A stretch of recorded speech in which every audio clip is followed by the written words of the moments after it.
잠시 동안 함께 수행하는 시간을 갖도록 하겠습니다. 편안히 앉으셔서 자기 자신에게 관심을 두십시오. 수행을 하는 가장 기본적인 마음의 자세는 자신에 대한 관심입니다. 바르게 관심 갖고 있다면 이미 바르게 수행하고 있는 것입니다. 세상에 나 이외에 무엇에 관심 두겠습니까? 여러분은 세상 속에 살아갑니다. 여러분의 세상은 여러분이 아는 세상입니다. 여러분이 아는 세상은 객관적으로 존재하는 것이 아닙니다. 여러분 마음에 해석되어 존재하는 것입니다. 내가 아는 세상은 곧 나 자신입니다. 나의 세상 속에서 나는 천상천하 유아독존인 존재입니다. 나 이외에 무엇에 관심 두겠습니까? 자신에게 관심을 두십시오. 자신에 대해서 생각만 해줘도 관심이 생깁니다. 자신이 무엇을 하고 있다라고 알아만 줘도 관심이 생깁니다. 뭐가 일어나고 있지? 이렇게 자신에 대해서 질문을 해줘도 관심이 생깁니다. 내가 내 자신에게 관심을 두게 되면 자연스럽게 알아지는 것들이 있습니다. 엉덩이의 느낌을 알 수 있습니다.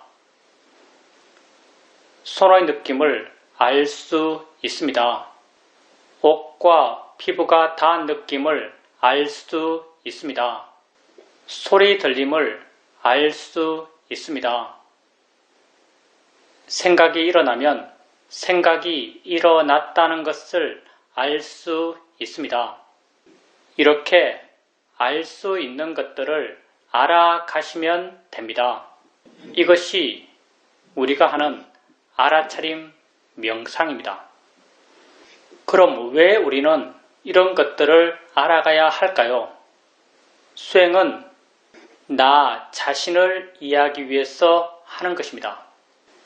나는 어떤 존재일까요? 지금 자신을 한번 바라봐 보십시오. 여러분은 어떤 존재입니까? 나는 과거에 있지 않고 미래에 있지 않고 지금 현재 여기에 있는 존재입니다. 나는 오직 여기 이 순간을 살아갈 뿐입니다. 이 순간 나의 삶이란 무엇인가요? 여러분은 지금 이 순간 무엇을 하면서 현재를 살아가고 계십니까? 나는 보면서, 들으면서, 느끼면서, 생각하면서 이 순간을 살아갑니다. 그렇지만 보는 나, 듣는 나, 느끼는 나, 생각하는 내가 따로 있지 않습니다. 봄, 이 자체가 나의 삶입니다. 들음, 이 자체가 나의 존재입니다. 느낌의 진행, 이 자체가 내 삶의 진행입니다. 생각의 진행, 이 자체가 내 존재의 진행입니다. 나는 이 순간 일어나고 있는 6가지 감각기관, 눈, 코, 귀, 입, 몸, 마음에서의 알의 일어남의 존재입니다. 나는 지금 알아감으로 지금 살아간다라고 말할 수 있습니다. 나를 이해하기 위해서 이러한 알의 일어남, 존재의 진행을 알아가고 이해해 가야 합니다. 엉덩이에 느낌 있을 때 느낌 있다라고 아십시오. 느낌의 일어남이 곧 내 삶의 일어남입니다. 손에 느낌 있을 때 느낌 있다라고 아십시오. 손과 엉덩이란 것은 중요하지 않습니다. 왜냐하면 실제가 아니기 때문입니다. 불교에서 말해지는 모든 실제, 곧 법이라고 하는 것은 모두 다 알물 기준으로 정의된 것입니다. 나의 존재, 나의 삶이라고 하는 것이 이 순간 알머의 진행이기 때문에 이러한 내 삶, 이러한 알머의 진행에 진짜 있는 것, 실제 체험되는 것, 이걸 우린 실제, 법이라고 말합니다. 지금 여러분에겐 손의 느낌이 있습니다. 한번 보십시오. 여러분이 실제로 아는 것은 손입니까? 아니면 느낌입니까? 여러분이 실제로 아는 것은 느낌입니다. 손은 느낌을 통해서 생각되어진 것입니다. 느낌이 실제이고 손을 관념이라고 합니다. 실제 있는 느낌을 아십시오. 무엇의 어떤 느낌이 되었던 단지 느낌 있다라고 아십시오.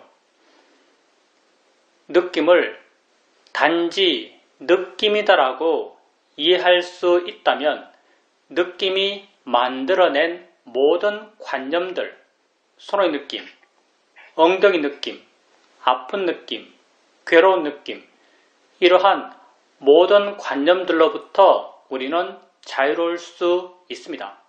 손, 엉덩이, 아픈, 괴로운 이것들은 다 실제가 아니기 때문입니다. 이것들은 다 마음의 해석입니다. 실제인, 진짜인 느낌을 이해한다면 이러한 관념들로부터 우리는 자유로울 수 있습니다. 소리 있을 때 소리 있다라고 아십시오. 그 소리가 새 소리든 바람 소리든 자동차 소리든 그건 중요하지 않습니다. 왜냐하면 소리 들음에 있어서 새, 바람, 자동차란 것은 실제 하는 것이 아니기 때문입니다.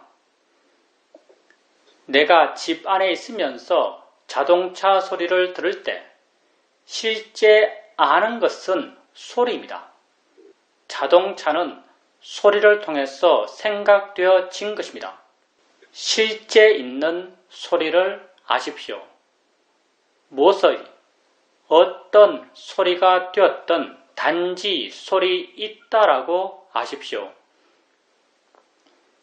소리를 단지 소리다라고 이해할 수 있다면 소리가 만들어낸 모든 관념들, 자동차 소리, 시끄러운 소리, 나를 욕하는 소리, 이러한 모든 관념들로부터 우리는 자유로울 수 있습니다.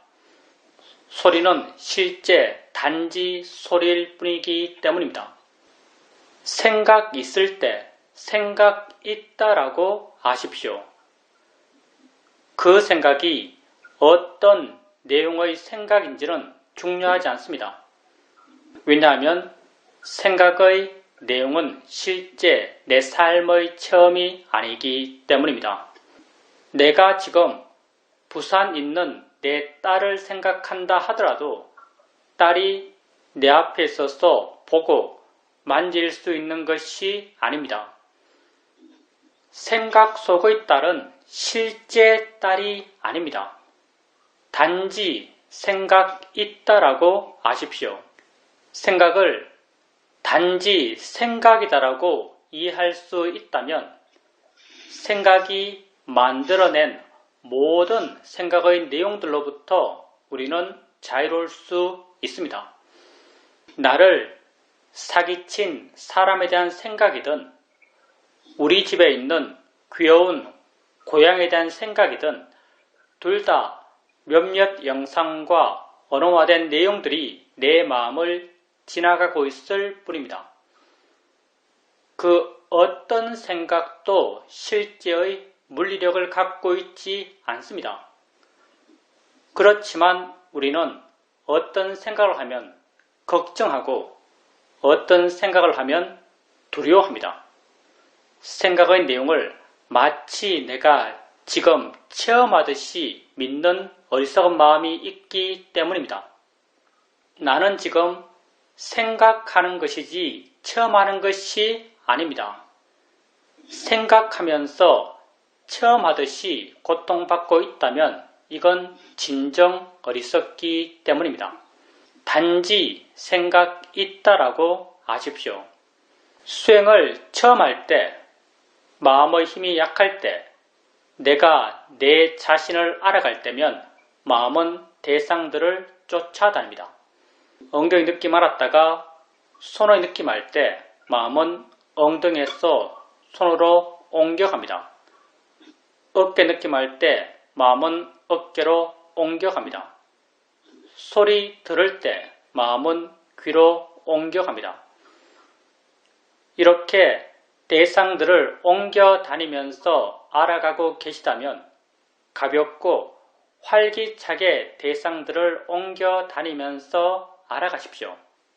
이렇게 하나하나의 대상을 알아갈 때 어느 한 대상을 자세하게 보려고 하지 마십시오. 대상을 자세하게 보는 것, 그것만 보는 것, 힘 주어서 보는 것, 이런 것은 우리 수행에 전혀 맞지 않습니다. 대상을 가볍게 아십시오. 그것이 있다라고 가볍게 인지해 주는 정도면 충분합니다. 있다라고 마음속으로 생각해 줄 필요도 없습니다. 단지 알아지고 있기만 하면 됩니다. 이렇게 있다라고 가볍게 알게 되면 수행하는 마음이 가볍습니다. 다른 대상이 쉽게 드러납니다. 드러난 다른 대상으로 마음을 옮겨 주십시오. 또 다른 대상이 쉽게 드러납니다. 또 다른 대상으로 마음을 옮겨 주십시오. 이렇게 가볍게 알아차림하고 쉽게 대상을 바꿔가면서 알아차림해 가십시오. 수행은 좋은 마음을 기르기 위해서 하는 것입니다. 우리가 이 수행을 통해서 개발해가는 가장 기본적인 좋은 마음은 마음의 고요함과 마음의 활발함입니다. 대상을 가볍게 알아차림할 때 마음은 대상까지 가지 않고 대상으로부터 멀어져서 덜 자극받고 덜 동요합니다. 덜 동요하는 이 마음을 우리는 고요함, 사마디라고 합니다.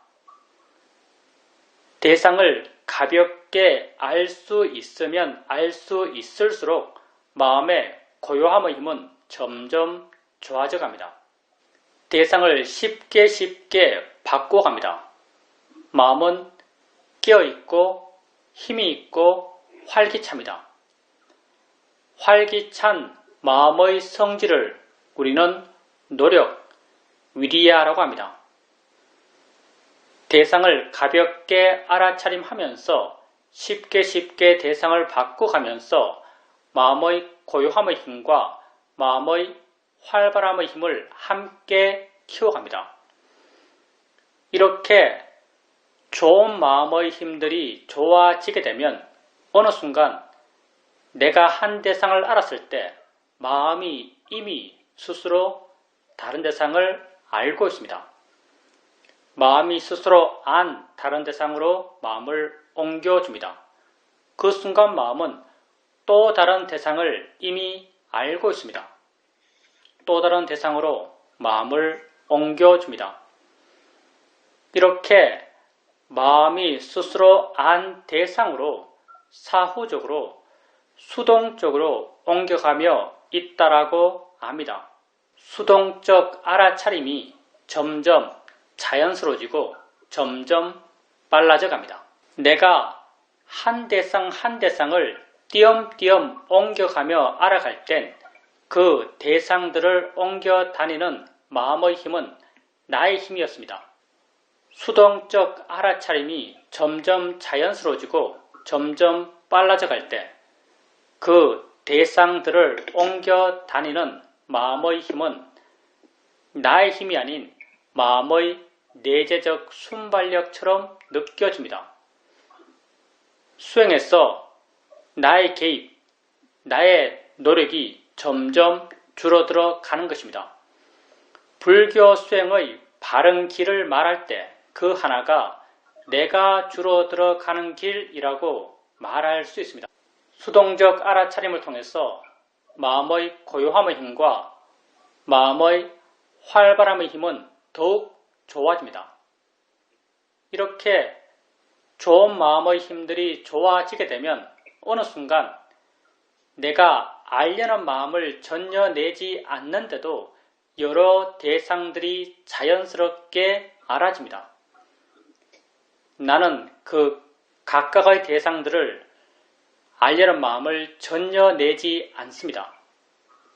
각각의 대상들은 자신들의 성질대로 알아지고 있고 각각의 대상들과 함께 일어나는 각각의 마음들은 또한 자신들의 고유한 성질대로 알고 있습니다.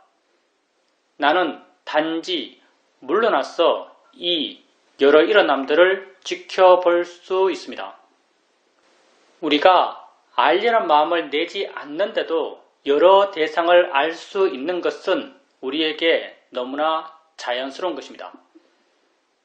내가 아무 생각 없이 길거리를 걸어가고 있을 때 나는 몇 가지 소리를 들으면서 걷고 있을까요? 수많은 소리를 들으면서 걷고 있을 것입니다. 수많은 소리, 그 각각이 자신들의 고유한 성질대로 들려지고 있고 수많은 소리와 함께 일어나는 수많은 듣는 마음, 그 각각이 자신들의 고유한 성질대로 듣고 있습니다. 나는 단지 물러나서 이 여러 일어남들을 지켜볼 수 있습니다. 우리의 수행의 상태는 우리의 마음의 상태에 따라서 잘 된다라고 느껴지기도 하고 안 된다라고 느껴지기도 합니다.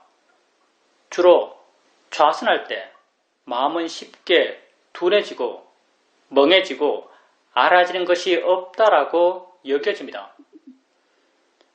이건 마음의 활발함이 약해졌기 때문입니다. 이럴 땐 질문을 통해서 마음의 활발함을 일깨워 주십시오. 뭐가 일어나고 있지? 라고 자신에게 한번 물어보십시오.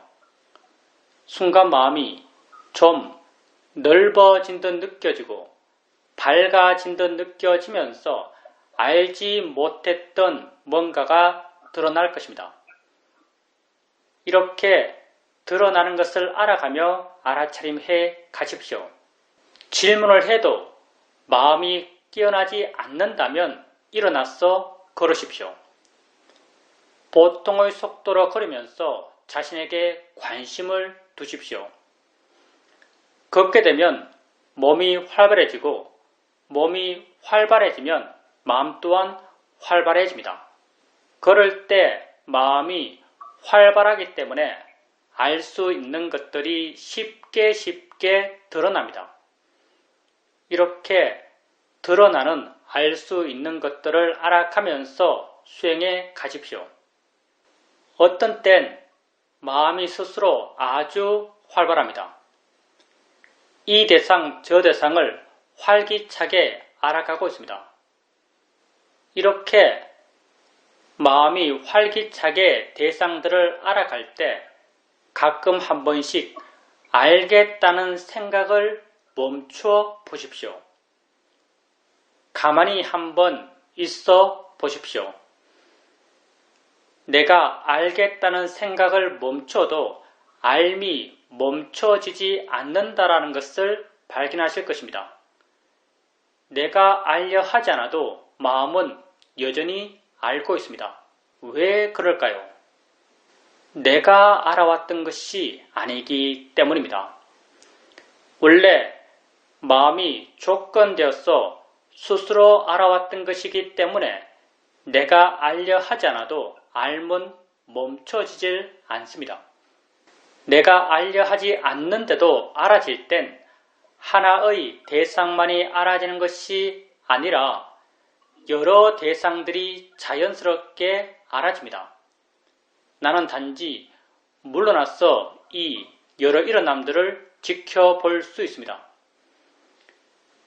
이렇게 물러나서 여러 일어남들을 지켜보게 되면 조금씩 실제 하는 것에 대한 이해가 마음에 자연스럽게 저절로 생겨납니다. 이렇게 여러 일어남들을 물러나 지켜볼 수 있고 마음의 힘이 좀 좋다라고 느껴질 때 알아지는 것을 알면서 스스로 아는가? 라고 한번 물어보십시오. 마음의 힘이 좋을 때 아는가? 라고 묻게 되면 대상들을 안다는 것이 마음에 이해됩니다. 아는군이란 내적 수긍의 느낌이 생겨납니다. 안다고 알면 마음을 아는 것입니다. 마음은 어느 곳에 고정적으로 있어서 있다고 말하지 않습니다. 마음은 작용하기 때문에 있다고 말하고 일어나기 때문에 있다고 말합니다. 마음을 안다는 것은 어디에 있는 마음을 눈으로 보듯이 손으로 잡아서 알듯이 아는 것이 아닙니다. 마음을 안다는 것은 그렇게 작용한다라고 이해하는 것입니다.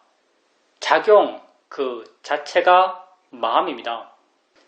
작용한다고 이해하면 바로 마음을 이해한 것입니다. 아는가? 라고 물었을 때 아는군이란 내적 수긍이 생겨난다면 바로 마음의 아는 작용을 이해한 것입니다. 이 마음의 아는 작용을 우리는 아는 마음이라고 이름 붙이고 있습니다. 마음의 아는 작용은 우리 존재의 진행에 진짜 있는 것입니다. 지금까지 우리는 살아오면서 또는 수행해 오면서 오직 관념만을 알면서 살아왔고 수행해 왔습니다. 내 마음에 이것은 이것이라고 알아지는 모든 것은 관념입니다. 지금 여러분에겐 엉덩이에 느낌이 있습니다. 여러분은 어떻게 느낌 있다라고 말할 수 있을까요? 그 느낌을 알기 때문입니다. 분명 느낌 아는 무엇이 있습니다. 그런데 이 느낌 아는 무엇은 어디에 있나요? 어떤 색깔인가요? 얼마나 큰가요? 우리는 말할 수 없습니다. 그럼 없나요? 없지 않습니다. 느낌을 안다는 그 성질과 작용은 분명하지만 그걸 모양으로, 색깔로, 위치로, 관념적으로 묘사할 수 없습니다. 이런 걸 우린 파라마타, 실제, 법이라고 부릅니다. 아는 마음은 내 존재의 진행에 진짜 있는 것입니다. 아는 마음을 알아가면서 우리는 내게 진짜 있는 것을 대상으로 수행해 가게 됩니다. 안다고 알아가면 자주자주 물으면서 아는 마음을 알아가십시오. 지속적으로 안다는 것을 알아차림해 가게 되면 안다는 것에 대한 이해가 마음에 자연스럽게 저절로 생겨납니다. 지속적으로 아는 마음을 알아가게 되면 안다는 것에 대한 이해가 점점 더 깊어져 갑니다. 우리에겐 수많은 법들이 있습니다. 수많은 법 가운데 하나가 아는 마음의 작용입니다. 모든 법의 성질은 다 꼭 같습니다. 그걸 우리는 대표적으로 무상, 고, 무아라고 말합니다. 한 법에 대한 이해가 깊어지게 되면 다른 모든 법에 대한 이해 또한 더불어 함께 깊어져 갑니다. 안다는 것이 이해되면 이 아는 마음의 한 법을 지속적으로 알아가고 지속적으로 이해를 깊이 해 나가십시오. 자연스럽게 다른 모든 법에 대한 이해, 다른 모든 알에 대한 이해가 저절로 깊어져 갈 것입니다. 그리고 이러한 알므로 현재를 살아가는 나 자신에 대한 이해를 더 깊이 해 나갈 것입니다. 수행을 하는 데 있어서는 어떻게 수행하는 것보다 더욱 중요한 것이 어떤 마음으로 수행하는가입니다. 바른 마음으로 수행하는 것이 가장 중요합니다. 수행하는 마음이 바르기 위해서는 알아지는 것에 대해서 바른 견해를 갖고 있어야 합니다. 붓다는 우리에게 알아지는 것을 바라볼 바른 견해로 무상, 고, 무아를 말씀하십니다. 우리는 붓다가 제시한 이 세 가지 바른 견해 가운데 무아적 시각을 중심으로 수행해 가고자 합니다. 무아라는 말이 너무나 함축적이고 많은 오해의 가능성을 갖고 있기 때문에 우리는 무아라는 말 대신 자연의 이치다란 말을 사용합니다. 알아지는 모든 것은 자연의 이치입니다. 조건 따라 일어난 것입니다. 일어날 수밖에 없었기 때문에 일어난 것입니다. 내가 한 것이 아닙니다. 자연의 이치입니다. 바닥에 손을 대면 느낌이 일어납니다. 느끼지 않겠다 하더라도 느끼지 않을 수가 없습니다. 자연의 이치로 일어난 것입니다. 눈을 뜨면 봅니다. 보지 않을 수가 없습니다. 소리 있으면 듣습니다. 듣지 않을 수가 없습니다. 생각할 것이 있으면 마음은 생각합니다. 나는 생각하면 괴롭고 하기 싫고 하지 않겠다라고 하는 생각 또한 하지 않을 수가 없습니다. 왜냐하면 생각을 내가 하는 것이 아니기 때문입니다. 모든 것이 조건되어 일어나는 것입니다. 자연의 이치입니다. 이렇게 일어나는 것들을 알아갈 때 자연의 이치다란 바른 견해가 수행하는 마음에 있어야 합니다. 우린 또 여러분에게 알 수 있는 모든 것은 단지 대상일 뿐이다란 바른 견해를 제시합니다. 단지 대상일 뿐입니다. 내가 좋아할 것도 싫어할 것도 아닙니다. 여러분은 어떤 것을 좋아하고 어떤 것을 싫어하십니까? 노랑을 좋아하고 빨강을 싫어하십니까? 노랑, 빨강이란 것이 세상에 있을까요? 저 꽃이 정말 노랄까요? 아니면 마음이 노랗다고 해석한 것일까요? 마음이 노랗다고 해석한 것입니다.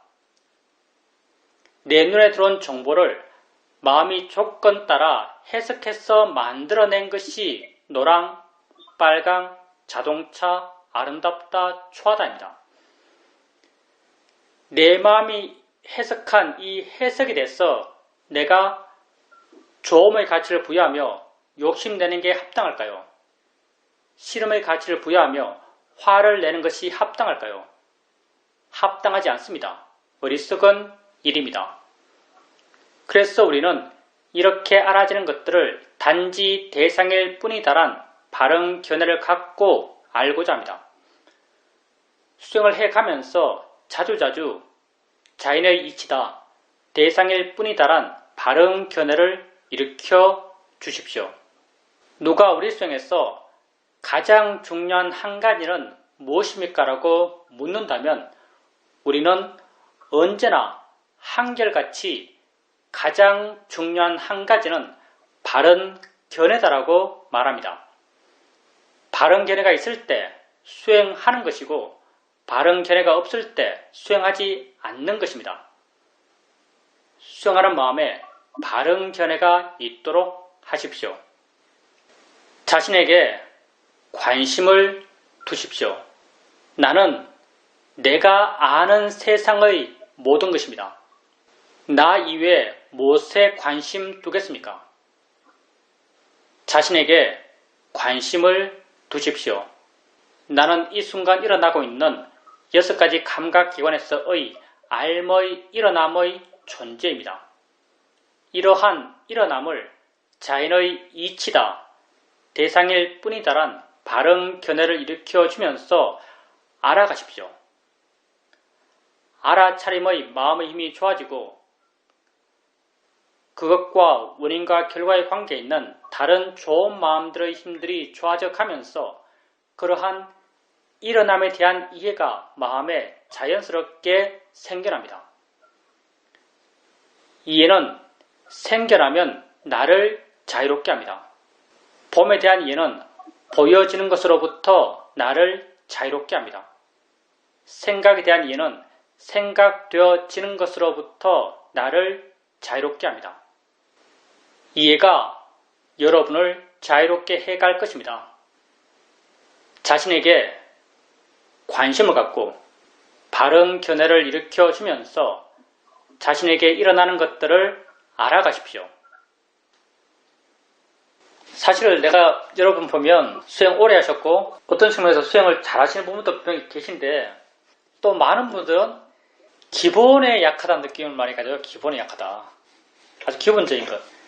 그래서 평소에는 자기 수준에서 수행하시더라도 이런 어떤 함께 수행 이야기하는 계기가 있으니까 이때는 가장 기본적이 돼서 다시 한번 생각해보고 하는 그런 시간을 갖는 게 의미 있는 것 같습니다.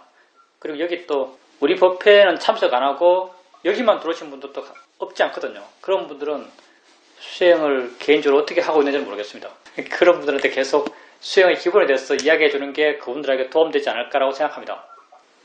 저번 법회에서 오늘까지 일주일 지났습니다. 일주일 동안 수행 잘 하셨죠?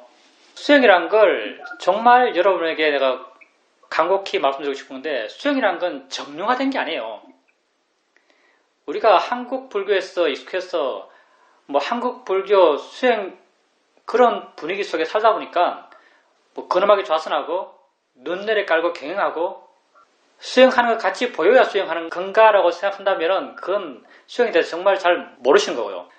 수행이라는 것은 딴 것 아니에요. 바르게 알려는 노력, 이게 수행이에요.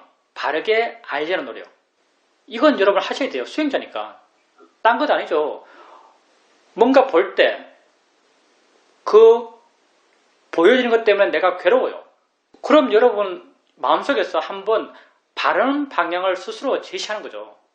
아, 저거 보일 뿐이지. 옆에 있는 보이는 것이나 나를 괴롭히는 저 보이는 것이나 사실은 똑같은 것이지. 이렇게 바른 방향을 제시해주면요. 그게 수행이에요. 그게 최선의 수행이죠. 어떤 생각하면서 어떤 생각이 일어나고 어떤 사람 생각하면서 마음이 괴로울 때 그 괴로움 속에 빠져있다가 가끔은 나오죠. 나와서 내가 이 생각 왜 하지? 하지 말자 이런 생각도 하죠. 그때 그렇게 사유적으로 스스로 자책하지 말고요. 자기가 한 생각이 됐어. 아, 그거 그냥 생각이지 라고 한번 바른 방향을 제시했어요. 그러면 그게 아주 바른 수행을 여러분이 실천한 것입니다. 수행은 딴 것 아니에요. 바르게 보려는 노력이에요. 우리가 세상 속에서 살아오면서 이렇게 바르게 보려는 노력을 별로 해본 적이 없죠. 우리는 마음이 구조화된 대로 우리가 교육받았고 익숙한 대로 그냥 세상을 보고 그리고 그 세상에 대해서 내가 부여했던 익숙한 가치 따라서 세상에 반응하면서 살아가요. 그 결과가 지극한 고통이죠. 여러분, 뭐가 여러분에게 괴로움을 주나요? 뭐가 괴로워요? 여러분에게 괴로움 주는 건 단순해요. 보여지는 것이 괴롭죠. 여러분, 보여지는 게 괴롭잖아요? 보여지는 것 가운데 가장 괴로운 게 뭐죠? 보여지는 사람이겠죠. 사람만큼 괴로운 게 있나요? 보여지는 사람이 여러분을 괴롭게 합니다. 여러분은 보여지는 사람 때문에 괴로워요. 근데 진짜 진실은 뭘까요? 보여주는 사람이 보여주고 있어요. 그 사람 옆에 있는 화분도 보여주고 있어요. 내 개인적인 체험, 불교는 객관적이 중요하지 않죠. 내 개인적인 체험, 범어의 개인적인 체험이에요. 범어의 개인적인 체험, 내가 지금 보고 있어요. 나 이 범어의 개인적인 체험에서 그 사람과 화분이 뭐가 달라요? 진짜는. 내가 봄을 체험하고 있어요. 봄을 체험한 내게 있어서 그 사람과 화분은 전혀 다르잖아요. 둘 다 보일 뿐이죠. 이게 여러분 삶의 진실이잖아요. 세상 속에 익숙해서 우리가 쉽게 자유롭지 못하지만 조금만 자기를 생각해보면 보여지는 것 때문에 여러분이 고통받을 이유는 없어요. 그게 뭐가 되었든. 생각을 하면 여러분 괴로워요. 여러분 괴로운 가운데 가장 큰 비중을 차지하는 게 생각이겠죠. 생각해요. 생각만 하잖아요. 여러분 생각만 하잖아요. 근데 왜 격듯이 고통받아요?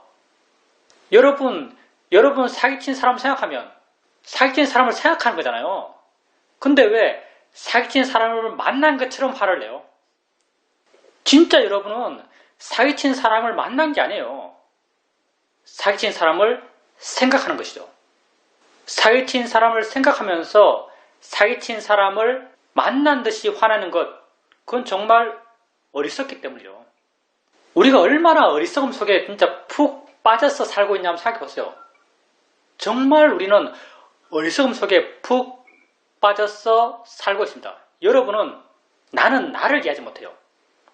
실제 나는 고통받을 필요가 없는 존재죠. 실제 나의 체험은 내게 고통 줄 수 있는 요소가 없어요. 그러면 또 누가 이렇게 묻겠죠. 그럼 칼에 찔리면 안 아파요? 이렇게 묻겠죠.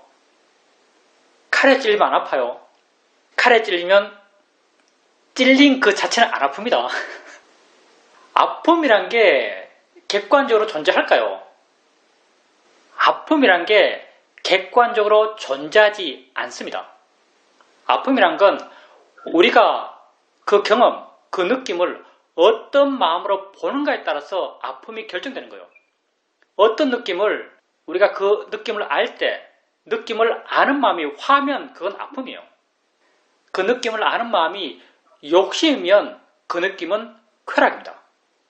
물론 우리가 사회적으로 또는 문화적으로 이건 아픈 느낌이야, 이건 쾌락의 느낌이라고 정해놓은 게 많아요.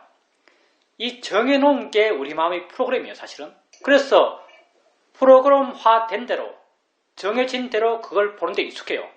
근데 이게 결코 절대적이지 않습니다. 그리고 이게 절대 진실도 아니에요.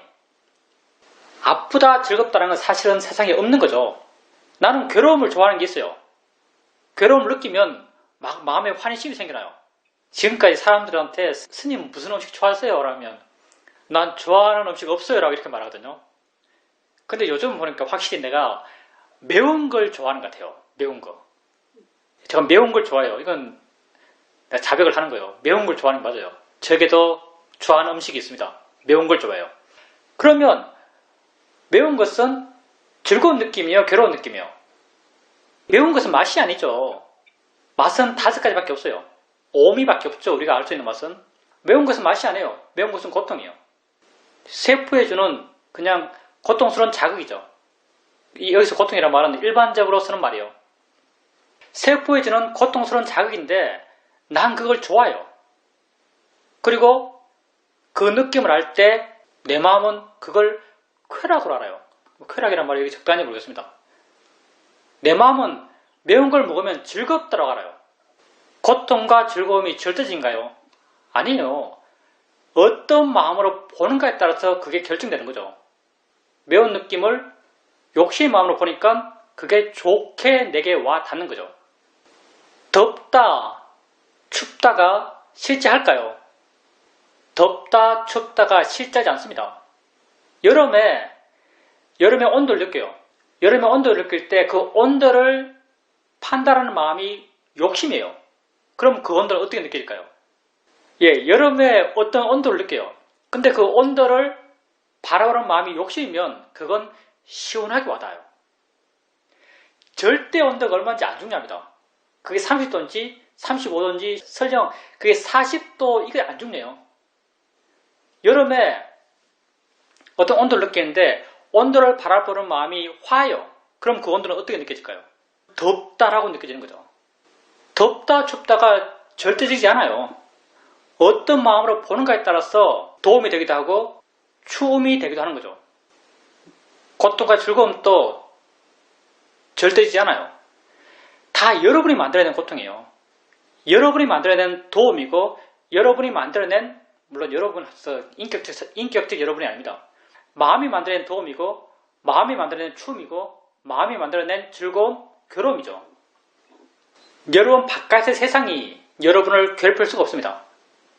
조금만 생각해보면 정말 나는 보이는 그 어떤 것으로부터도 고통받을 필요가 없고 들리는 그 어떤 것으로부터도 고통받을 필요가 없고 내가 하고 있는 그 어떤 생각 때문에도 고통받을 필요가 없는 존재예요.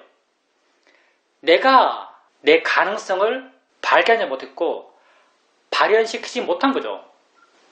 여러분에게 정말 거대한 가능성이 있습니다. 여러분 스스로 자기를 대단하게 생각하는 사람 있나요? 물론 내가 다 모르지만 내가 나를 보면 시시한 것 같아요. 여러분은 자신을 어떻게 보고 계십니까? 익숙한 나, 50년 동안 나를 봤으니까 뭐 내가 대단할 게 뭐 있겠어요. 시시한 나예요. 근데 나도 그러하고 여러분도 그래요. 우리 모두에게 거대한 가능성이 있습니다. 나를 이해할 수 있고 스스로 자유로워질 수 있다는 거죠. 나를 이해하고 내 스스로 자유로워지는 이 길은요.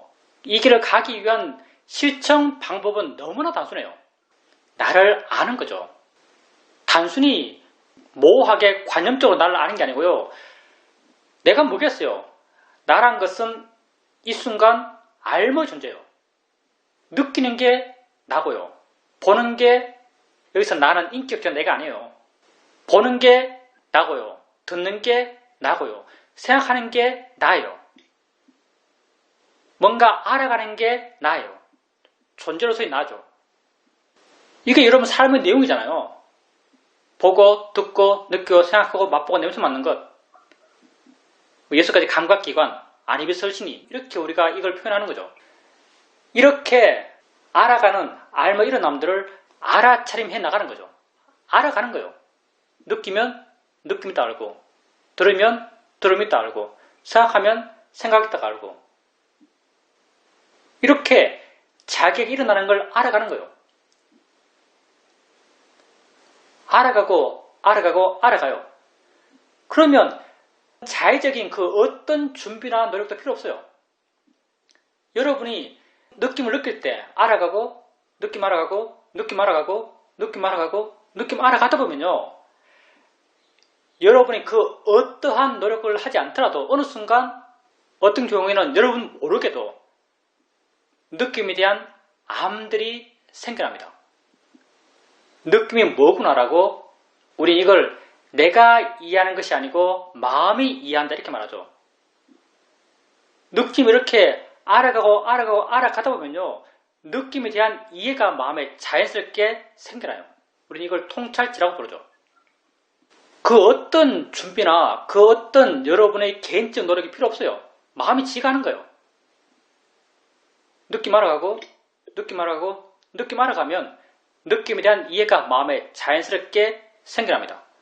볼 때 봄을 알고 봄이 있음을 알고 또 볼 때 봄 있음을 알아가고 알아가다 보면요.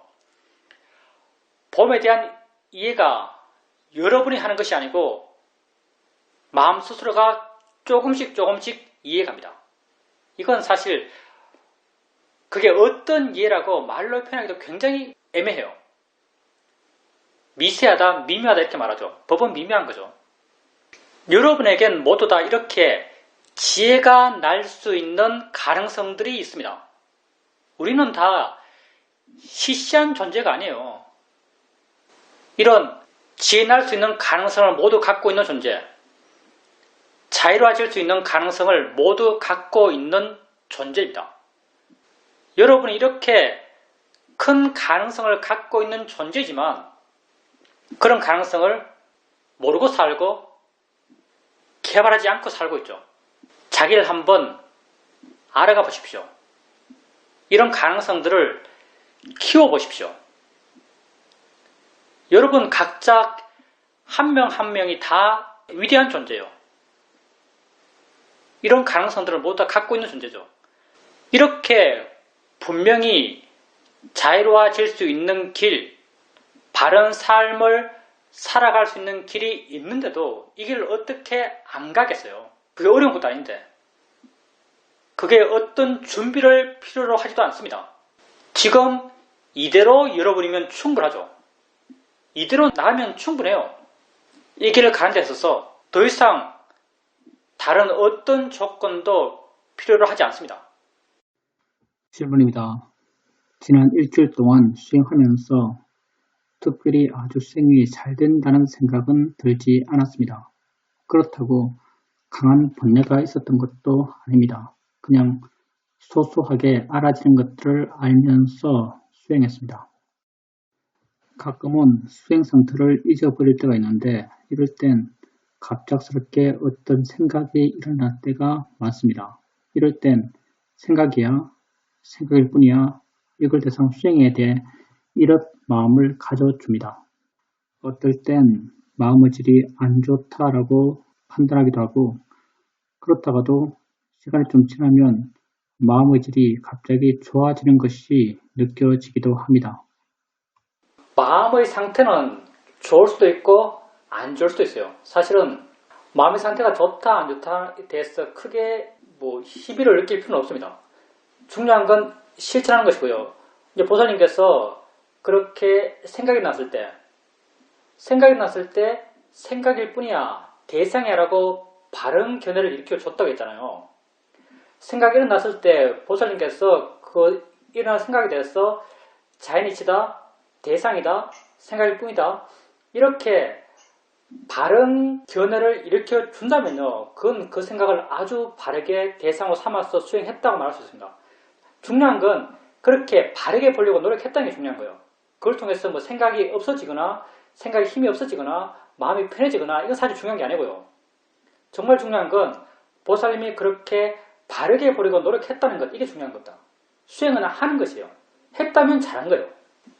그러니까 마음 상태가 좋든 안 좋든 이게 안 중요해요. 바르게 수행하면 그걸로 충분합니다.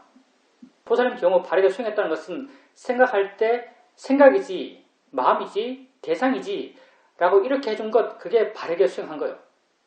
이렇게 수행을 해나가면서 바른 견해를 일으켜주면서 수행하고 계시다면요, 수행을 아주 바르게 하고 있는 겁니다. 질문입니다. 그때 내가 스님에게 마음을 대상으로 수행한다라고 말씀드렸습니다. 그러니까 스님께서는 마음을 대상으로 하기보다 소리, 느낌들을 대상으로 수행하라고 말씀하셨습니다. 느낌, 소리를 대상으로 수행하게 되니까 느낌과 소리에 대해서 반응하는 내 마음의 반응의 기본 기조가 욕심 아니면 화라는 것을 자주자주 보게 됩니다. 이건 보살님에게만 국한된 문제가 아니고 많은 수행하는 사람들이 이제 그런 문제를 겪는데, 우리가 하고 있는 수행이 쇼맨 수행이고 쇼맨 수행을 10년타라고 불러요. 우리말로 풀었으면 마음 보는 수행이다 이렇게 말하죠. 그럼 우리가 엄청 프라이드를 느끼잖아요. 우리는 마음 보는 수행해, 느낌 보는 수행하는 저런 것들 이렇게 하잖아요. 우리 마음 보는 수행해. 사람들이 그렇게 해서 마음을 보려고 그래요. 근데 마음은 법이에요. 법은 잡히지가 않아요. 만약에 마음에 대한 이해가 약한 사람이 마음을 보려고 노력하면 오직 가짜만 봐요. 자기가 만들어낸 마음을 본다는 거죠. 그래서 아마 옛날에 보살님이 마음 본다 이야기했을 때 내가 그렇게 마음을 보는 것이 만들어낸 마음을 볼 위험성이 굉장히 강하기 때문에 그렇게 하지 말라고 했죠. 그럼 어떻게 하라고 했냐면요, 내가 아마도 어떤 마음을 봐야 하는가, 대상과 함께 있는 마음을 보라고 했을 거예요. 대상과 함께 있는 마음. 무슨 말이냐면은 보살님이 아까 차 소리를 들어요. 차 소리를 들을 때 보살님은 그때 어떤 마음을 찾는가 하면 차 소리에 대해서 내가 반응하고 있는 마음, 화를 낸다든가 차 소리를 탐한다든가 그런 마음을 찾아요. 그런 마음을 찾은 것은 굉장히 자기적이에요. 그러니까 보살님 마음의 상태를 확인할 때 이미 마음에 확인하는 마음에 이미 기준이 있을 거예요. 이게 탐인가 화인가? 질문입니다. 그렇게 자기적인 건 아니었고요. 소리가 있을 때 소리에 대해서 마음의 반응이 어떻지? 라고 관심을 갖게 되면 그 반응의 기본 기조가 욕심과 화라는 것을 알게 되었습니다. 예, 좋습니다. 근데 이제 그것도 뭐 틀렸다라고 보기는 힘들지만요. 그렇게 효과적이지는 않다라고 말할 수 있어요. 왜냐하면 그것보다 훨씬 더 두드러지게 쉽게 이해할 수 있는 마음이 있거든요. 어떤 마음인가 하면 소리가 있어요. 소리가 있으면 보살님이 그 소리 있음을 어떻게 알겠어요? 이 소리는 들렸어요. 소리 혼자 있었어 보살님 소리를 알겠어요. 뭔가가 들었으니까 알죠. 소리가 있다는 것은요, 뭔가가 들었단 말이에요. 그럼 듣는 것 이건 뭐겠어요? 이게 마음이죠. 마음이 듣잖아요. 이걸 우리는 이식이라고 하죠. 마음이 들어요. 그럼 소리 있으면요, 소리가 존재한다면은 가장 두드러진 마음은요, 듣는다라는 마음이에요. 소리에서 반응하고 있는 화, 욕심 이거는요, 굉장히 깊이 있는 거고요. 굉장히 미세하고요. 내가 마음 상태가 어떻지라고 체크해 보려고 해도 확인 안 될 때가 굉장히 많아요. 근데 소리 있을 때 소리 듣는다는 것은요, 드러나지 않을 때가 없어요. 왜냐하면 소리가 이미 드러났으니까. 소리가 이미 드러났다면요, 소리 듣는 건 내가 이해하지 못해서 그렇지 이미 드러나 있어요. 근데 화와 욕심 같은 경우도 물론 이건 법이지만요, 굉장히 미세할 때가 많고요. 내 스스로 그 소리에 대해서 일어나고 있는 내 마음의 반응이 어떻지라고 확인해 봐야 명확하게 어떻다라고 이게 화다, 욕심이다, 뭐 이렇게 구체적으로 정의할 수 없는 경우가 아주 많아요. 근데 소리 있을 때 소리 듣는다는 것은 너무나 명확해요. 그러니까 화, 욕심 그 자체가 큰 의미가 없다면 마음을 이해한다는 게 중요하다면요. 화, 욕심 이런 거 보지 말고요. 물론 이게 드러나면 알아야겠지만 소리 들을 때 보살님이 주되게 이해해 나가는 마음은요. 소리 듣는다는 것. 뭘 보이는 게 뭐 있다면 보이는 게 뭐 있을 때 그때 마음을 찬다면 보이는 걸 본다는 마음. 생각할 때 어떤 마음을 찬다면 마음이 생각한다는 것. 느낌에 있어서 어떤 마음을 찬다면 마음이 느낀다는 것. 그러니까 6가지 감각기관의 기본적인 특성들, 기본적인 작용에 의지해서 마음을 이해가세요. 눈은 본다, 귀는 듣는다, 몸은 느낀다, 코는 냄새 맡는다, 혀는 맛본다, 마음은 생각한다. 가장 기본적인 6가지 감각기관의 기본적인 성질들이죠. 이거 다 마음이 하는 거예요. 이렇게 알아가는 것이 가장 기본적인 것이고 이걸 내식 표현하면 대상에 의지한 마음을 알아간다고 말하는 거예요. 보여지는 걸 대상으로 보는 마음을 이해하고 들려지는 걸 대상으로 듣는 마음을 이해하고 느낌을 대상으로 느끼는 마음을 이해하고 맛을 대상으로 맛 아는 마음을 이해하고 냄새를 대상으로 냄새 아는 마음을 이해하는 거예요. 냄새가 드러났기 때문에요. 냄새 아는 마음이 이미 드러나 있어요. 질문입니다. 대상에 대한 1차적인 터치에 제가 만족을 못하는 것 같습니다. 더 심오하고 더 깊은 것을 찾고 싶어하는 마음이 있는 듯 합니다. 더 심오한 걸 찬다는 것 자체가요. 거친 것에 대한 이해가 없단 말이에요. 보살님이 발견해 나가야 할 심오함은요. 소리를 듣는다 그 이상의 심오함은 없어요. 소리를 듣는다 그게 법의 처음이자 법의 마지막이에요. 그 이상은 없어요. 어떤 것도 소리를 듣는다 그 레벨 이상이 없어요. 왜냐하면 실제로는 법의 수준은 다 같으니까. 화의 법이나 듣는 것의 법이나 똑같아요. 보살님이 지금 심오하다고 말하는 건요. 알기 어려운 것에 대해서 우리는 알게 모르게 심오하다는 가치를 부여해요. 근데 법에 대해서는 전혀 그렇지 않아요. 법을 이해 나갈 때 있어서 내 자신을 이해 나가는 데 있어서는요. 쉬운 것을 알아가세요. 그걸로 충분합니다. 왜냐하면 쉽든 어렵든 수준은 똑같아요. 그러니까 심오한 걸 찾는다는 게 문제예요. 심오한 걸 찾는다는 게 심오하지 않은 걸 모르기 때문에 심오한 걸 찾는 거예요. 우선 기본적인 것은요, 알아차림이요. 알아차림이라는 것은 그냥 내가 일상적인 내가 있다고 아는 것들, 보이는 것을 터치하고, 들리는 것을 터치하고, 느끼는 것을 터치하고, 생각에 대해서 알 수 있다면 생각을 터치하고 가볍게 있음을 확인해 가는 거죠. 그리고 점점 빨라져 가고 나중에는 내가 알려 하지 않아도 그게 있음을 확인해 가고, 이렇게 우선 알아차림의 마음이 좋아져 가야죠. 이렇게 알아차림의 마음이 좋아졌을 때 힘이 좀 있고, 알아지는 것에 대해서 마음이 이렇게 물러나서 여유 있다고 생각할 때, 마음에 어떤 여유가 느껴질 때 소리 들으면서 스스로 생각을 통해서 방향을 제시해 주세요. 우리 마음은요, 그 방향으로 생각하면 그 방향으로 움직입니다. 우리 고유의 어떤 성질 같은 거죠.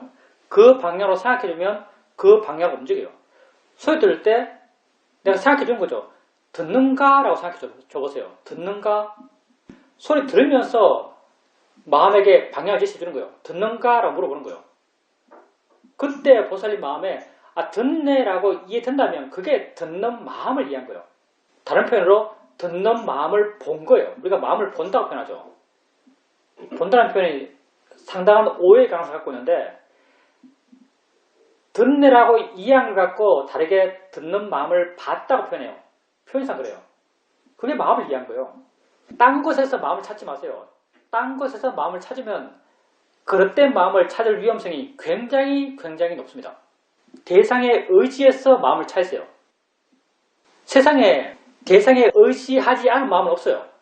근데 우리가 그 마음이 무엇을 대상으로 한지 모르는 마음은 굉장히 많아요. 대상을 의지하지 않은 마음은 없다는 것은요, 마음에 대한 전반적인 총체적인 우리의 이해예요. 근데 개별 마음이 도대체 무엇을 원인으로 생겼는가? 이건 모르는 거 많죠, 우리가. 예를 들어서 지금 내가 무슨 10년 전에 어떤 일을 생각해요. 이건 무슨 원인으로 생겨난 생각이지. 이런 생각도 분명히 대상을 접하고 일어났을 거예요. 근데 이게 무엇을 대상으로 일어났지? 라고 하면 잘 몰라요. 그러니까 마음을 더 쉽게 이해하는 건요, 대상이 분명한 마음을 훨씬 더 쉽게 이해할 수 있어요. 보여지는 게 분명히 있으니까 본다는 마음을 쉽게 이해할 수 있는 거예요.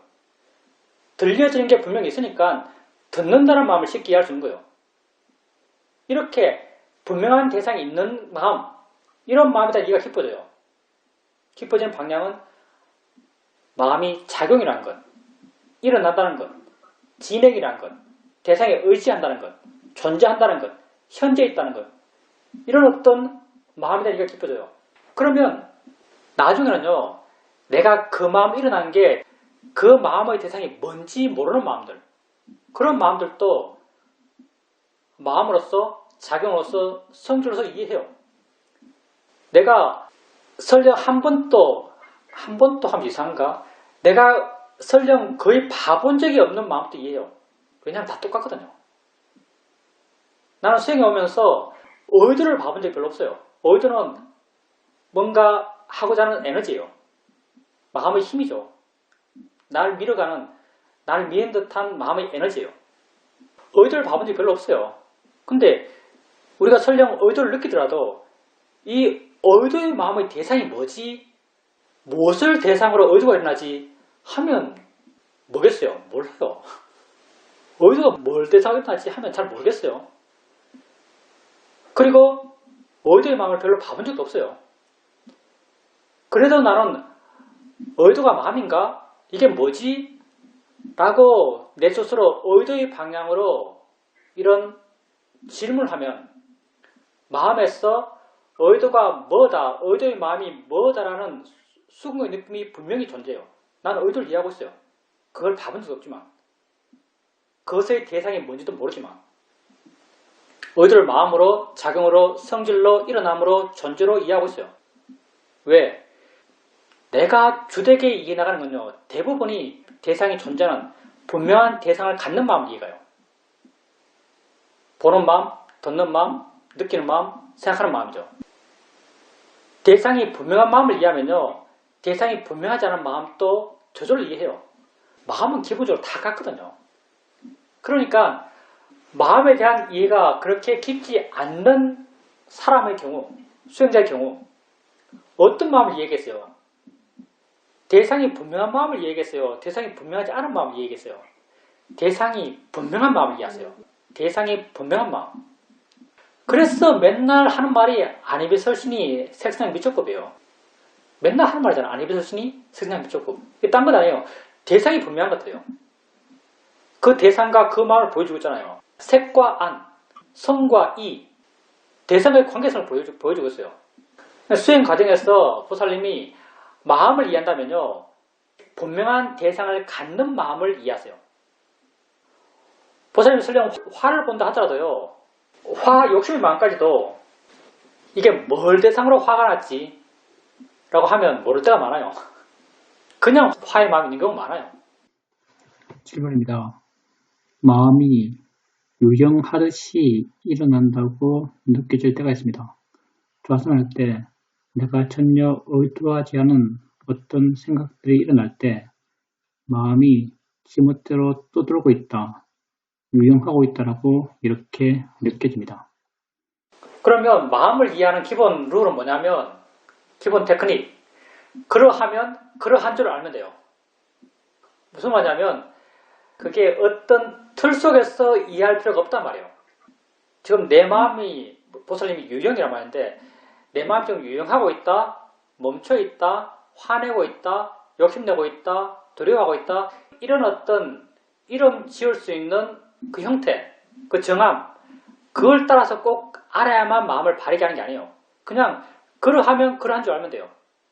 마음이 유영하고 있다고 이렇게 표현할 때 보살님으로 하여금 유영하고 있다고 표현하게 한 마음의 성질들이 있었겠죠. 마음의 형태가 있었겠죠.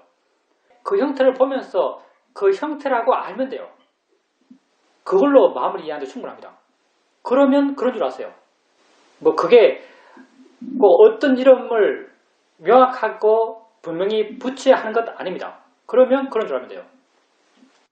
질문입니다. 마음이 그렇게 유영하는 것으로 알아질 때 내 스스로 수행이 잘 안 된다라고 그 상황을 판단합니다. 그것도 나름 보살님이 이건 수행을 잘하는 것, 이건 수행을 못하는 것이라고 정해놓은 게 있기 때문에 그래요. 보살님이 수행에 대해서 더 이해하고 수행에 대해서 더 능숙해지면요, 마음이 무거울 때 무겁네, 마음이 뭔데 무겁지, 그렇게 할 수 있을 때 어느 순간 수행하는 것에 대해서 아주 큰 자유로움을 느낄 거예요. 왜냐하면 그렇게 정말 수행할 수 있다면요, 내 마음 상태가 어떻든 어떠한 상태에 있든 그건 수행에 방해된 요소가 아니에요. 난 그걸 알아주면 되니까. 무겁네? 마음이 어떻게 무겁지? 이렇게 그걸 알아줄 때 보살님은 수행에 능숙해진 거예요. 뭐든지 그러한 줄 알면 돼요. 마음이 가벼워야 수행을 잘하는 게 아니에요. 마음이 가볍고 깨어있고 활기차야 수행을 잘하는 게 아니에요. 그런 걸 바르게 알아갈 때 수행을 잘하는 겁니다. 무거우면 무거운 줄 알면 그게 수행을 잘하는 것이고요. 들떠 있으면 들떠 있는 줄 안다면 그게 수행을 잘하는 것이고요. 가볍다면 가벼운 줄 안다면 그게 수행을 잘하는 겁니다. 이제 채팅으로 온 질문 읽어드리겠습니다. 의도도 탐진치를 대상으로 일어나는 것 아닐까요? 예를 들면 누군가에게 잘 보이고 싶은 마음, 잘난 체 하고 싶은 마음 등등. 당연히 뭐 100% 다 이렇다라고 말할 수는 없죠. 많은 경우 중생인 우리의 의도는 탐진치를 기반으로 일어날 거예요. 근데 우리도 수행에 나가다가 가끔은 마음에 좋을 때가 있죠. 이렇게 마음이 좋을 때는 의도가 지혜를 원인으로 일어나기도 합니다. 예를 들어서 여러분이 가끔 좌선할 때 좌선하다가 수행이 잘 돼요. 마음이 활짝 깨어있고 행복해요. 그때 수행이 정말 좋다라고 느낄 때가 있습니다. 수행이 아주 좋다라고 느낄 때 수행을 열심히 더 하고자 하는 의도가 일어나죠. 마음이 힘이 생겨나요. 수행에 대한 마음의 힘이 생겨나요. 이게 의도죠. 그런 의도는 지혜를 원인으로 생기는 거죠. 그러니까 의도가 꼭 탐진치를 대상으로 일어나는 것만은 아닙니다. 그리고 아까 내가 했던 의도에 대한 어떤 맥락은요, 탐진치를 대상으로 일어난다, 이건 전반적인 또 설명드리고요. 구체적으로 예를 들어서 뭐 내가 아름다운 걸 봤어. 그걸 가고 싶어하는 마음이 난다. 가고 싶어하는 의도가 일어난다. 그 의도의 원인이 뭐 아름다운 것 내지는 아름답다는 나의 판단 여러 가지 있겠죠. 근데 그런 구체성 있게 의도의 대상이 뭔지 알지 못할 때가 많다는 거죠. 설령 의도를 알더라도. 근데 대상이 분명한 마음들, 그런 마음들에 대한 이해가 깊어지면 이렇게 무엇을 대상으로 일어난지 모르는 마음까지도 우리는 이해할 수 있습니다. 왜냐하면 다 똑같으니까. 그러니 마음에 익숙하지 않은 분들은 대상이 명확하지 않은 마음을 이해하려고 하지 마세요. 그게 굉장히 좀 처음에는 어렵습니다.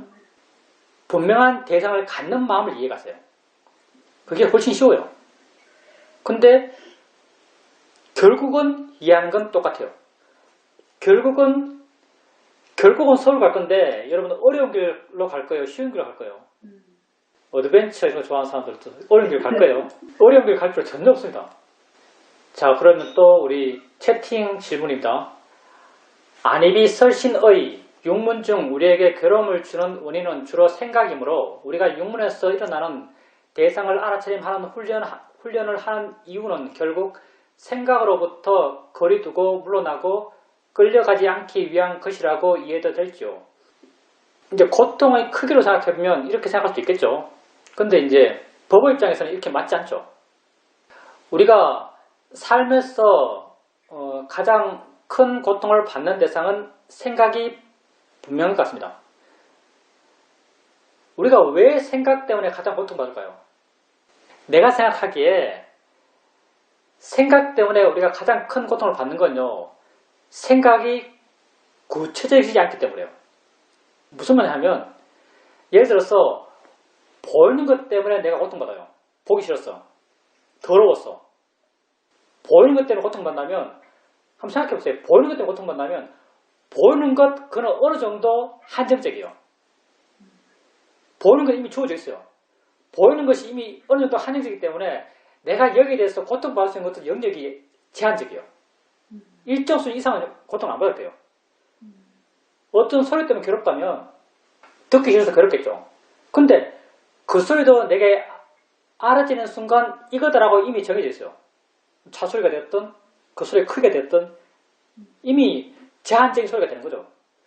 제한적인 소리에서 내가 받을 수 있는 고통 이것도 제한적이에요. 근데 생각은 구체성이 없어요. 생각은 내가 이 생각은 테두리가 여기까지야. 범위가 여기까지라고 정할 수가 없어요. 모든 게 마음에서 일어나는 거예요. 모든 게 마음에서 일어나니까 고통을 내가 계속 뻥튀기 나가는 거죠. 왜냐하면 화내는 마음이 어떤 생각할까요? 화내는 마음이 기쁜 생각할까요? 화내는 생각할까요? 예, 화내는 마음은요. 화낼 생각만 해요.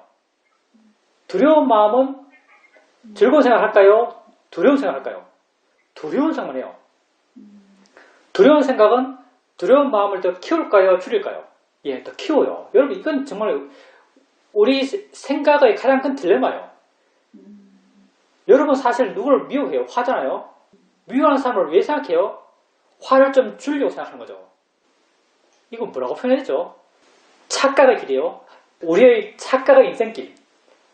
여러분이 어떤 사람을 미워해요? 그 사람을 생각해요. 어떻게 생각하죠? 뭐 그 사람 망하는 생각, 뭐 그 사람 가다가 사고 나는 생각, 넘어지는 생각. 맨날 이런 생각하죠. 근데 그렇게 화를 생각하면, 화를 그 사람 생각하면 나는 막연한 나의 믿음은 이렇게 생각했어. 내 화가 줄어들 것 같았어. 이렇게 생각해요. 근데 실제는 어떠냐면 화를 생각하면 화가 더 커지는 거죠. 그 사람이 만약 내 앞에 있다면요. 그 사람이 내 앞에 있다면은 내 앞에 있는 그 사람에 대해서 화내면은 화가 제한적일 거예요. 근데 생각 속의 그 사람은요.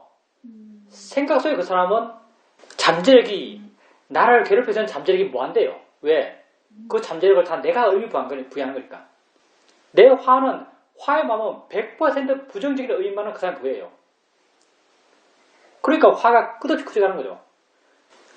연예인들 보면요, 뭐 엄청 괴롭고 뭐 우울하고 공황장애 겪고 심지어 자살하고 그 원인에 대해서 정말 그게 원인인지 모르겠지만 원인에 대해서 기사 난 거 보면 댓글 보고 쇼크받아서 그렇다 이런 말 하잖아요. 댓글 보고 쇼크받았다. 댓글 여러분 댓글 가끔 쓰죠. 얼마나 심각한 마음으로 써요. 그냥 쓰잖아요. 그냥 아주 가벼운 마음으로 슬쩍 지나가는 마음 댓글 써요.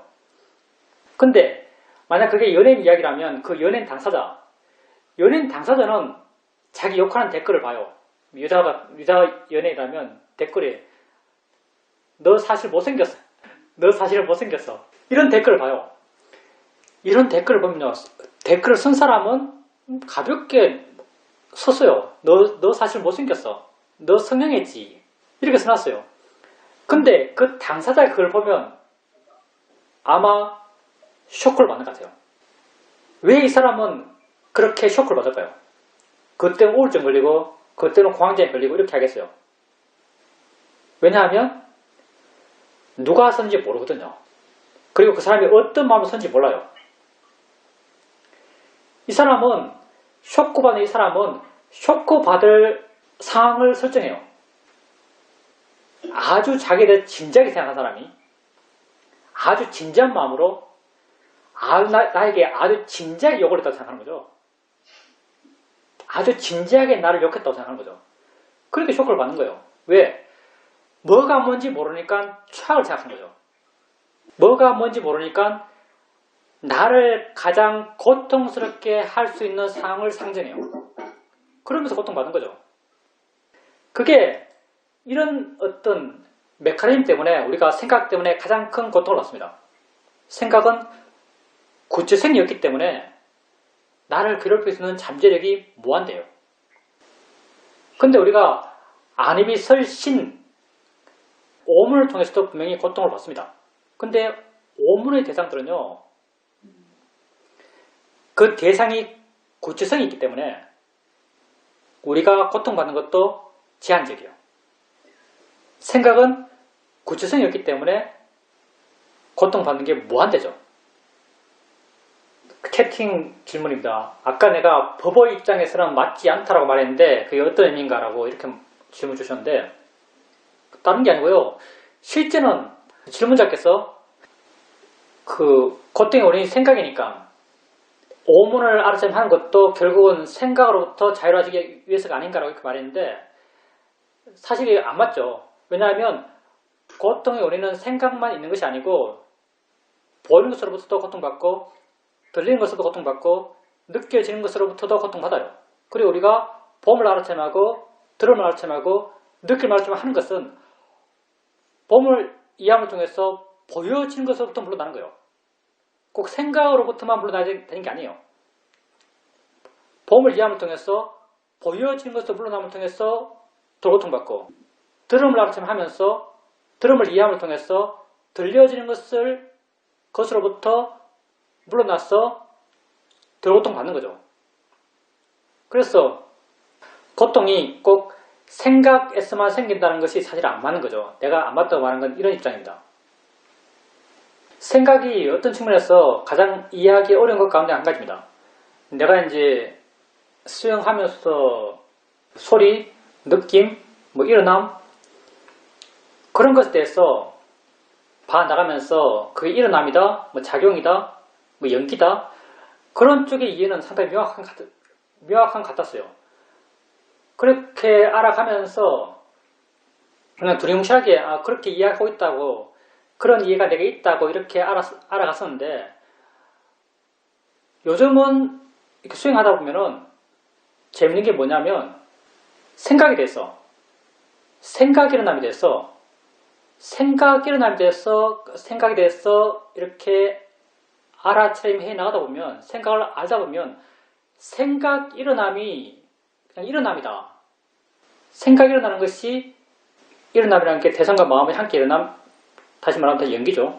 생각이 일어남이 곧 어떤 영지의 일어남이다 라고 하는 이해가 좀 명확해진 것 같아요. 이해가 명확해지면서 알게 된 게 옛날에는 소리의 일어남, 느낌의 일어남, 봄의 일어남에 대해서는 내가 그런 측면에서 이해가 분명했지만 생각의 일어남에 대해서는 그런 측면의 이해가 그렇게 분명하지 않았구나라는 거 알게 됐죠. 그렇게 생각의 일어남에 대해서 그런 이해가 생기고 나니까 생각에 대해서 굉장히 마음에 여유가 생겼어요. 생각을 보는 것이 훨씬 더 편해지고 부드러워졌죠. 우리가 많이 고통받는 것은 그걸 적게 이해했기 때문입니다. 생각에 대한 이해가 제일 작아요. 사실은. 보는 것은 저절로 일어난다. 듣는 것도 자연스럽게 지성교대로 일어난다라고 이해하는 건 어느 정도까지는 상대적으로 쉬워요. 근데 생각도 내가 하는 것이 아니고 조건되어 저절로 일어난다라는 이해는요. 다른 것보다 훨씬 더 깊은 이해를 할 수 있습니다. 우리가 생각에 대해서 더 큰 고통을 받는 것은 생각에 대한 이해가 그만큼 더 작기 때문이에요. 생각에 대해서 알아가는 방식은 단순합니다. 수행을 맨 처음 할 때는 맨 처음이라 좀 이상하네. 수행에 익숙하지 않을 때는 보통은 생각할 때 생각을 잘 모를 때가 많죠. 생각하고 난 뒤에 생각을 알아요.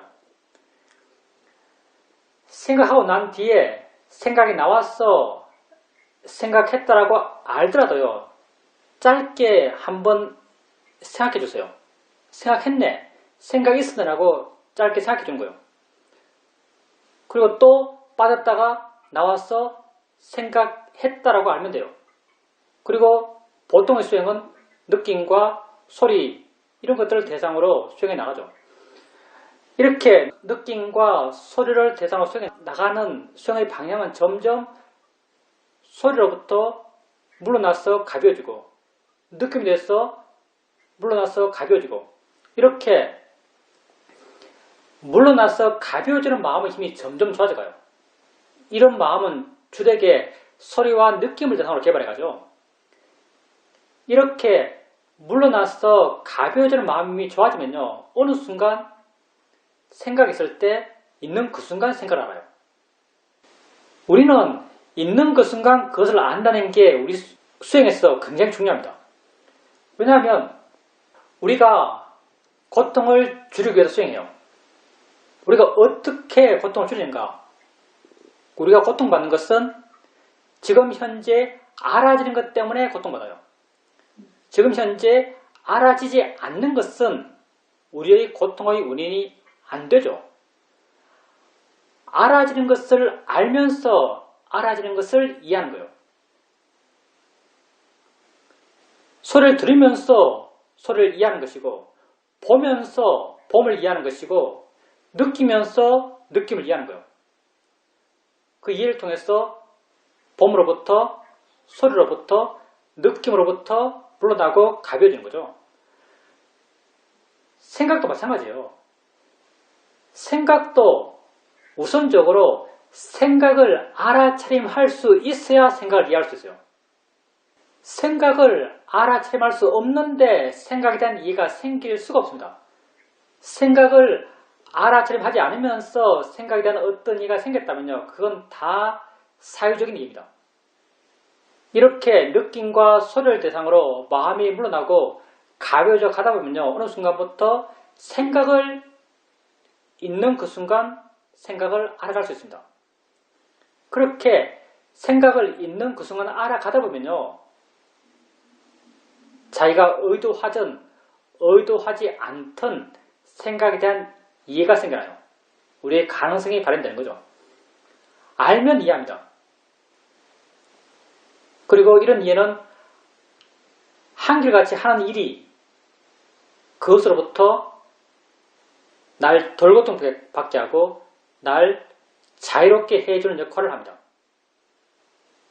우선적으로 느낌과 소리를 자유롭게 알아가는 것, 그리고 생각을 알 수 있을 때 생각이 있음을 알아가는 것.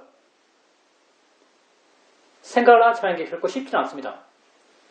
그렇지만 여러분이 바르게 수행해 나간다면요. 조금씩 생각에 대한 알아차림이 쉬워져 갈 겁니다. 질문입니다.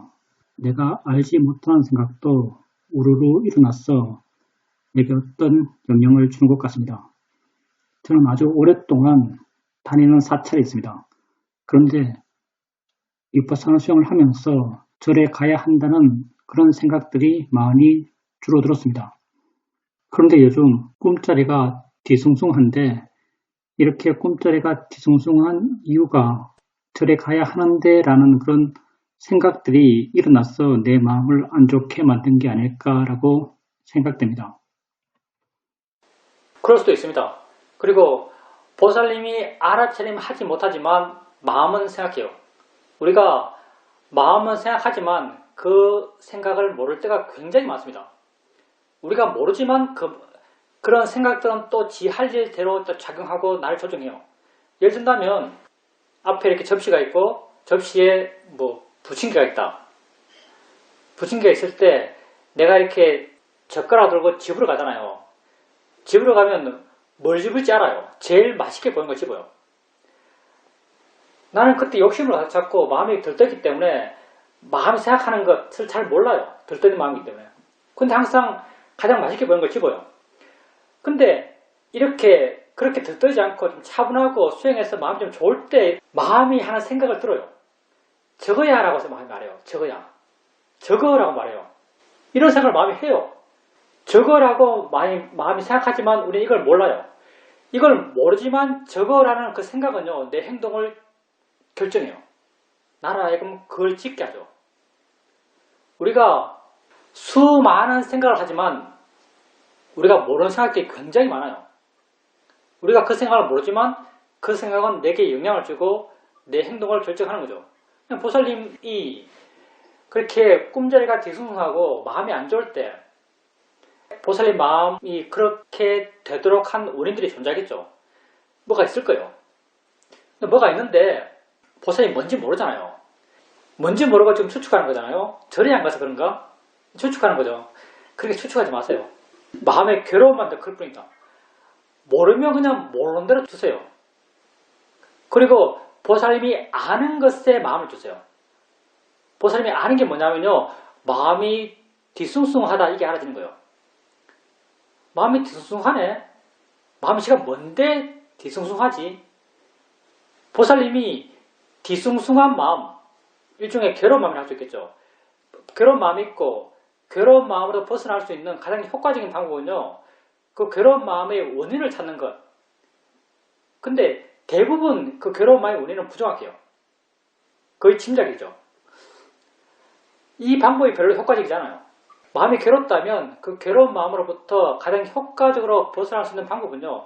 그 괴로운 마음을 바르게 아는 거예요. 절에 안 가도 돼요. 절에 안 가도 됩니다. 이런 말 있잖아요. 부처님 열반하실 때, 부처님 돌아가실 때, 부처님이 돌아가시기 3달 전에 내가 3달 뒤에 죽겠다라고 열반을 선포하시죠. 그러니까 모든 비구들이 붓다가 돌아가신다 해서 부처님 마지막으로 보려고 그러고 옆에 시봉하려고 그러고 가까이 있으려고 그러고 이렇게 부처님 곁으로 많은 비구들이 모였어요. 그 비구무리 가운데 한 비구는 부처님도 안 가고 혼자 걷고 혼자 탁발하고 혼자 자고 혼자 자선하고 혼자 경영하고 이런 비구가 있었죠. 이런 비구가 있으니까 중생인 대중들은 그 비구를 굉장히 욕하죠. 쟤는 뭐 부처님에 대한 존경심도 없고 부처님이 지금 곧 돌아가신다는데 부처님 한번 보려고 하지 않고 욕하는 거예요. 그 비구를. 그런 비구에 대한 욕이 상가에 많으니까 부처님이 그 비구를 불러서 너는 왜 그렇게 혼자 앉고 혼자 걷고 혼자 탁발하냐 이렇게 물으니까 그 비구가 붓다가 돌아가시기 전까지 부처님이 가르쳐준 그 법을 내가 스스로 깨닫기 위해서 혼자 앉고 혼자 걷고 혼자 좌선합니다라고 이렇게 말하죠. 그러니까 부처님께서 이렇게 말하잖아요. 너야말로 진정 나를 예경하는 자이다. 그러니까 부처님을 예경하는 게 부처님의 가르침을 실천하는 것이 진정 붓다를 예경하는 겁니다. 붓다는 딴 것 가르침물이 아니에요. 붓다는 자기를 바르게 바라보는 방법을 가르친 거예요. 내가 지금 내 삶 속에서 나를 바르게 바라보는 그러한 노력을 해나간다면요. 그게 붓다를 친근하는 거죠. 부처님이 이런 말 하셨잖아요. 법을 보는 자가 곧 나를 본다. 이렇게 말했어요. 법을 보는 자가 곧 나를 본다. 법이란 건 실제 나의 모습이에요. 내게 진짜 있는 것. 우린 그 가운데 하나인 아는 마음의 작용을 주되게 반항하지만 내게 진짜 있는 것. 그런 것을 이해한 사람이 곧 붓다를 본 사람이죠. 그러니 붓다를 보기 위해서 굳이 절이라고 하는 특정한 장소를 찾아갈 이유가 없죠. 부처는 내 안에서 발견해야 될 것이죠. 내 밖에서 찾아야 될 것이 아닙니다. 그러니까 부처님께서 그런 생각이 있을 때 수행하자라고 생각한다면 그건 아주 붓다의 가르침에 충실한 거죠. 원인을 모르면 너무 원인 찾지 마세요. 별로 크게 의미 있지 않습니다. 질문입니다. 무형의 붓다의 가르침이 전승되기 위해서는 유형의 절이 있어야 되지 않겠습니까? 그래서 절에 가야 하는 것이라고 생각합니다. 불교가 전승되는 것, 그건 알아서 하라 하세요. 알아서 하라고 될 대로 들어가세요. 불교가 전승되는 것. 될 대로 될 거예요. 보살님이 시험서 된 것은요, 보살님 자신밖에 없어요. 이건 사실은 세상에서, 사회에서 바라보는 정당함, 세상에서, 사회에서 바라보는 옳음과는 다를 것 같은데, 나는 사실 이해가 안 되는 게 뭐냐면, 옛날 스리랑카에서, 기본 전후에서 스리랑카에서 테라와다가 상당히 밀렸죠. 마하야나에. 왕의 어떤 지지도 많이 철회되고 해서 비구도 줄고 먹을 것도 없고 한 번은 대사파 마위야라는 자기들 테라와다 절에서 쫓겨나기도 하고 북부로 쫓겨났어요. 이렇게 스리랑카 스님들이 나름 자기 스스로 붓다의 바른 법을 전승하고 있다고 믿었던 테라와다 스님들이 쫓겨나서 숲에 살면서 자기들끼리 회의를 냈대요. 우리가 먹을 것도 없고 비구도 작고 위기 상황인데 도대체 우리가 어떤 실천을 해야 될까? 우리 역량이 한계가 있는데 첫째가 1번이 내 수행에서 스스로 자유로워진다. 이게 1번. 2번이 내가 수행 좀 못하더라도 붓다의 가르침을 바르게 후대에 전승한다. 이게 2번. 결론이 뭐로 났겠어요? 예, 결론이 2번으로 났어요. 이런 질문을 해봅시다. 부처님한테 이 질문을 줘요. 부처님, 상황이 이렇습니다. 지금 내가 수행해서 내 스스로 깨닫고 내 스스로 자유로워진 길을 가야 될까요? 아니면 부처님 경전을 외우고 암송하고 내 제자한테도 부처님 경전을 암송하는 걸 가르침 전승이라고 하면 곧 경전의 전승이니까 내 제자한테도 율장 암송시키고 경장 암송시키고 아비담마 암송시키고 그렇게 해서 가르침을 후대에 전승하는 게 옳을까요? 부처님은 뭐라고 답했을까요? 예, 부처님은 1번 말했죠. 당연한 거 아니겠어요? 난 그게 사실은 불교가 어려운 데서 그렇다고 생각하는데 가르침의 핵심, 붓다의 가르침의 핵심은 단순하거든요. 나를 지켜보고 나를 이해하고 나라도 자유로워지는 거예요. 자유로워진 건 결론이죠. 나를 지켜보고 나를 이해하는 거예요. 좀 더 실전으로 말하면 나를 지켜보고 바르게 보려고 노력하는 거예요. 근데 이런 단순한 어떤 기본적인 가르침 위에다가 수많은 어떤 층층의 이론들이 사이갔죠. 아주 이론이 복잡해졌죠. 아비담마가 생기면서부터. 그러니까 그런 교학에 대해서 그런 가르침, 이 덩치 큰 가르침에 대해서 가치를 많이 부여하다 보니까 후대에 절하는 것이 더 시급한 일이고 중요한 일이라고 당시 비구들이 생각했던 것 같아요. 근데 나의 어떤 개인적인 생각에서는 이건 붓다의 가르침에 전혀 맞지 않는 결과라고 생각해요. 저럴 게 뭐가 있어요? 너를 봐라. 아니면 설신이 세상이 미쳤고 복잡한가요? 널 보고 그걸 뭐하라고 알아가라. 이게 다잖아요. 다른 건 다 여기서 파생된 건데. 보살님이 다음 세대의 불교를 고민할 필요 전혀 없습니다. 다음 세대의 불교는요, 되어질 대로 되어갈 거예요. 보살님은 보살님 자신만 신경 쓰면 돼요. 부처님이 만약에 세상에 계시다면요, 부처님이 보살님에게 기대하는 바는요, 오직 자기를 바라보고 자기를 이해하고 스스로 고통을 줄여가고 고통 없는 자가 되어가는 것, 그걸 붓다가 바랄 거예요. 붓다가 가르쳐준 바른 길 이상의 불교는 없어요. 그러니까 다음 세대의 불교를 고민하지 마십시오. 내가 없으면 세상도 없어요. 내가 알지 못하는 세상에 무슨 관심이 있습니까? 사실 나는 그래요. 나는 내가 없는 세상에 대해서 관심이 없습니다. 내가 없는 세상이 어떻게 됐든 그럴 신경이 안 씁니다. 하여튼 물론 내가 생각하는 불교예요. 나는 붓다는 그렇게 생각했을 거로 그렇게 믿습니다.